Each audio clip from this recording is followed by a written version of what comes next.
Hello everybody, Goawei here, bringing you yet another episode of Ace Academy. Now if you're new to the series or new to this channel, I highly recommend that you hit that link in the playlist, not the playlist, hit the link for the playlist in the description down below and start from episode 1. Do that and you will catch up with the story sooner or later. So without further ado, now that the introductions are out of the way, we can continue with the story. Last time on Ace Academy, what happened was, Shou, Akira, and I snuck into the girls' hot spring and tried to take a peek at their conversation, and Shou was stupid enough to knock a pebble into the water and cause the attention to draw towards us. Hopefully right now we're begging, praying that the girls didn't see us, so let's see how this turns out. What if this is all part of their plan for revenge? Leave us here waiting while they're all eating delicious food and laughing at us. Or maybe they've retired to one of their hotel rooms, dressed in their PJs, continuing their conversation.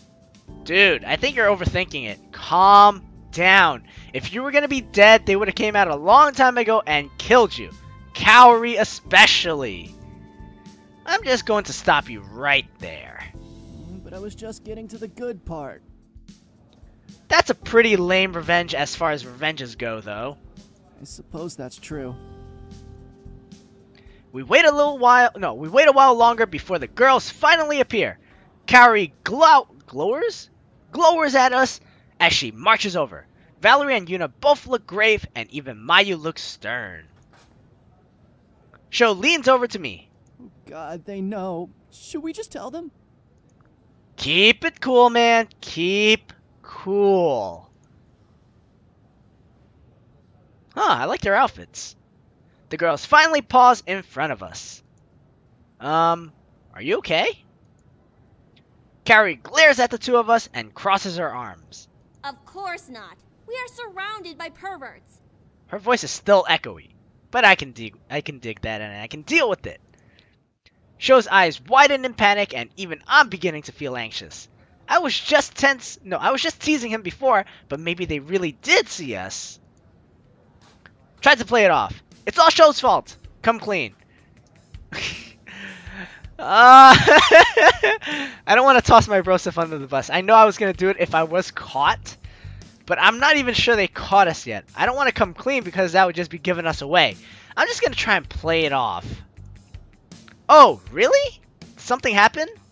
We were being spied on while we were relaxing in the hot springs. Huh? That's terrible. Who would do such a thing? I know, right? Who? What kind of a lame a-hole would peek on such beautiful girls? Shou's voice is slightly higher pitched than normal.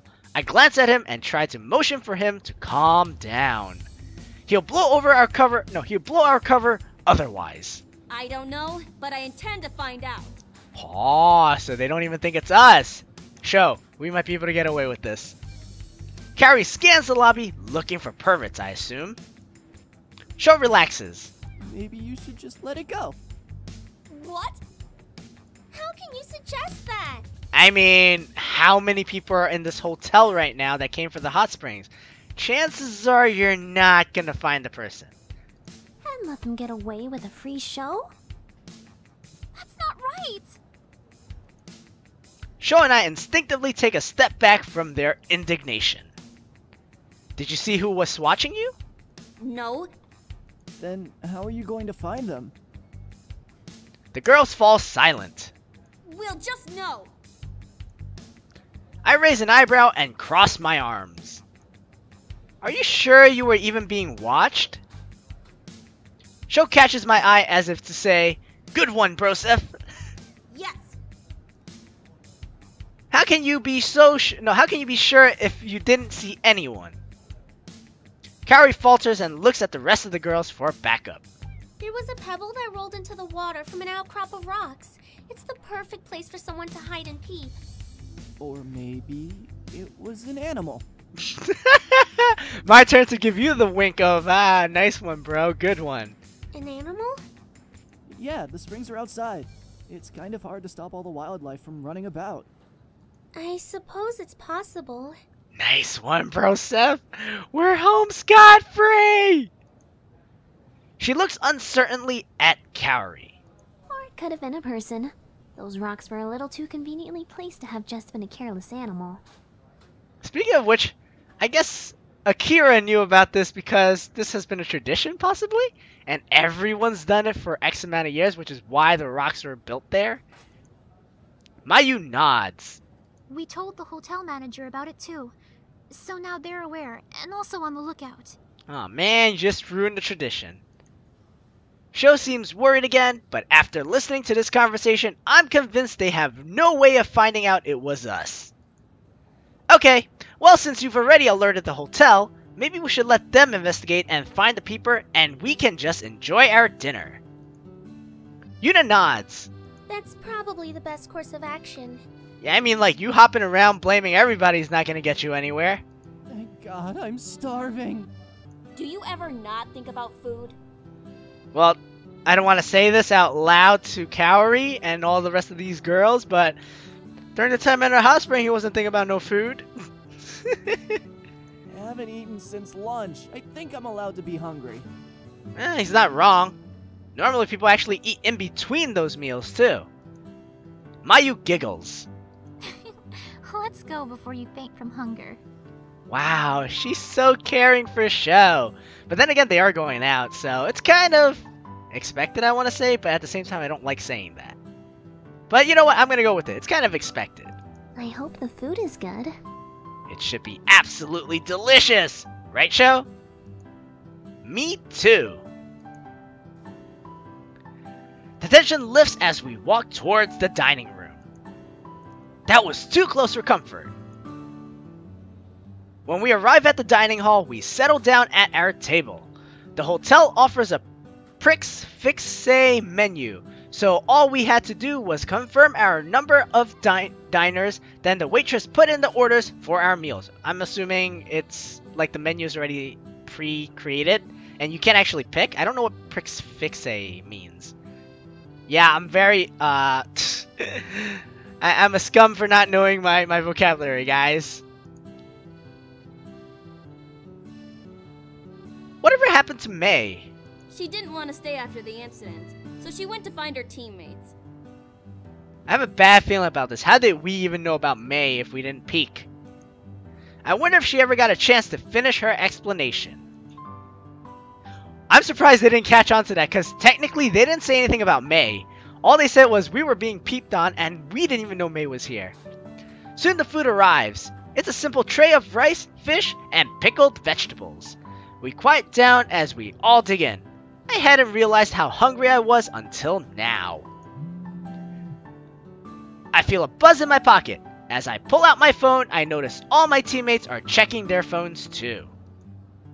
It's a group email from Dashu. They're reminding us about our coaching session that was rescheduled for tomorrow.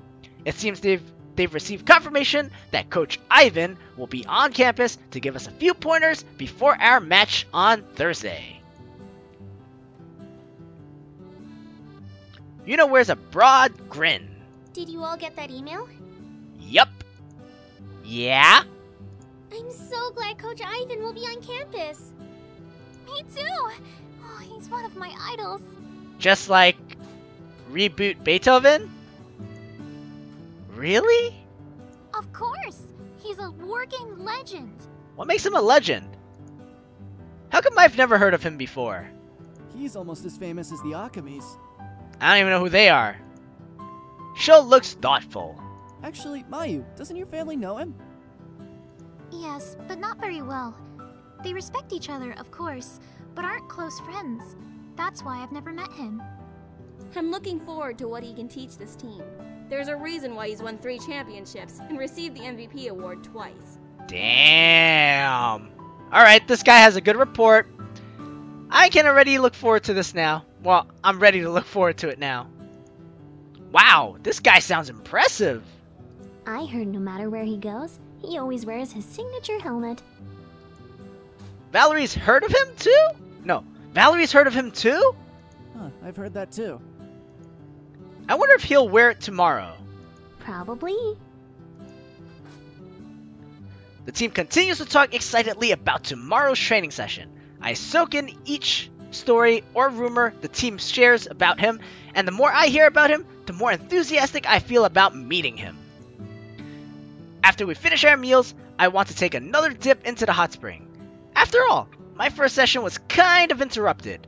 Shou happily agrees, but the girls firmly refused. They say their good nights and retire to their rooms.